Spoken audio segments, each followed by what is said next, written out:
Chapter 506. The fallen Baron Dermond was immediately carried away by his attendants. The servants swiftly cleaned up the vomit that had splattered in all directions, but a mishap had occurred. The clothes and shoes of numerous nobles close to him were soiled because he had suddenly vomited. Among them was also Duke d'Arca. My God, the Duke's shoes are ruined. What are you all fussing about? Are the floors more important than his Grace's health? Amidst those who were making a bigger fuss than the person involved, the nobles who had just been encouraging Baron Dermond to drink were at a loss as to what to do next. What on earth happened? It appeared the poison had taken the effect, but Uther, who drank more before, seemed perfectly fine. It was hard to make sense of the situation, and Duke d'Arca felt the same. Why is that man perfectly fine?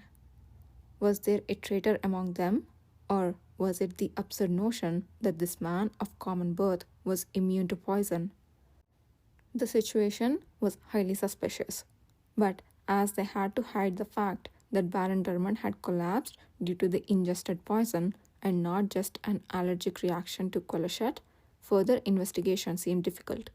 The priority was to distance themselves from Baron Dermond. With a wave of his hand, Duke d'Arca dismissed the nobles who were about to clean his shoes in a fluster. Those who caught his gaze immediately understood what he wanted. Your Grace, Duke d'Arca, how distraught you must be. It's just that I stepped in to help an old acquaintance, and to think this would happen, my heart feels like it might stop if I think about how shocked you must be. Shall we leave for now? Yes, perhaps it's best. Are you leaving then? It was then that Uther spoke calmly. Although the Duke didn't respond, Uther continued nonchalantly. Isn't it a bit early to leave? I thought you might be curious as to why Baron Dermond collapsed while I remain unaffected. ... At those words, Duke d'Arca, along with most of the others, turned their heads. Uther casually shook the bottle wine he was holding. Do you happen to know why I was severely injured while dealing with the monster in the west?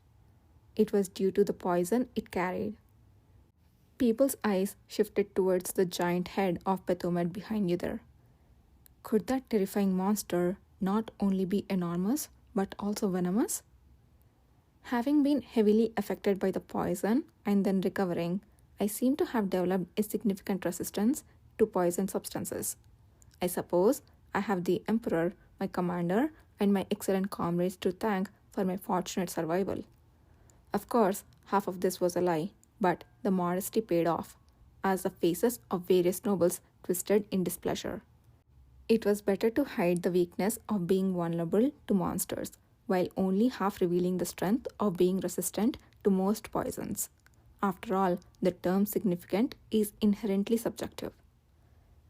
The more the enemies found it difficult to gauge Uther's limitations, the less likely his comrades were to be in danger. Thank you for involving me, Uther said. The reason why Baron Dermond, who was said to never had any side effects from drinking Colochet, yet immediately vomited and fainted after the sip, and why I'm still perfectly fine, no doubt they all shared the same answer, he added. If Uther hadn't been resistant to poison, he would have been the first to collapse and vomit. His icy eyes said as much. The faces of those who had prepared the drinks and medications along with Baron Dermond turned pale. Resistant to poison? That's absurd. No, it has to be a lie. This is clearly an inside betrayal. Does this mean that the cavalry will continue to investigate the matter? A noble, neither from d'Arca's side nor friendly toward Uther, asked with interest. Yes, we plan to thoroughly investigate any secrets hidden in this drink, including the person who gifted it. ... What does this have to do with Duke d'Arca? If you suspect Baron Dermond, do as you will. If you are going to investigate, let the cavalry handle it. Such uncouth manners. Voices rose in protest from behind the silent Duke d'Arca. Suddenly, the Duke, who had been standing quietly, raised his hand to silence everyone after someone whispered politely in his ear. Do as you wish. Your Grace, I too am deeply disappointed in Dermond. I'm tired. Let's honor the Crown Prince and retire for the day. Straightening his back, Duke Diaka brushed past Uther. Following him, many nobles also disappeared. As if they had no more business there, when the Duke mentioned that he would pay his respects to the Crown Prince before leaving, the prince showed a faint smile, tinged with regret. So soon? That's unfortunate. The nobles from the side of Duke Diarca felt that the expression of the Crown Prince's face was somehow a bit different from before, although it was hard to pinpoint exactly why. Is he still holding onto a grudge? Normally, he would leave as soon as the Duke departs. Was there still a problem between Duke Diarca and Crown Prince Kashtian, even after everyone thought the relationship had been mended? What impact could this have in the future? With the cavalry making significant strides in their newfound fame, this certainly was not a good sign for those aligned with Duke Diarca. While thoughts raced through their heads, members of cavalry gathered around Yither as soon as Duke Diarca had left.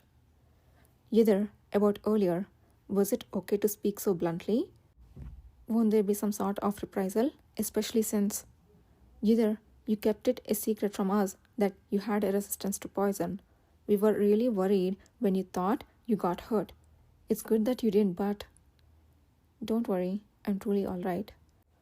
Yudhir reassured his comrades with a brief reply, brushing off their concerns. Then he turned his head towards someone who had been quietly standing in a corner. Gakane? ... Gakane hesitated, lifting his head before lowering his eyes again. The other members seemed to understand why Yudhir had called Gakane and subtly cleared the space around them.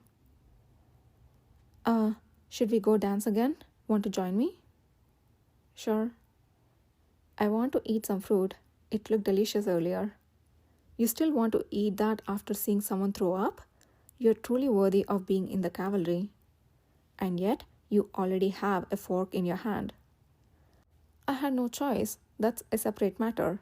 I didn't get to eat breakfast because of all the preparations.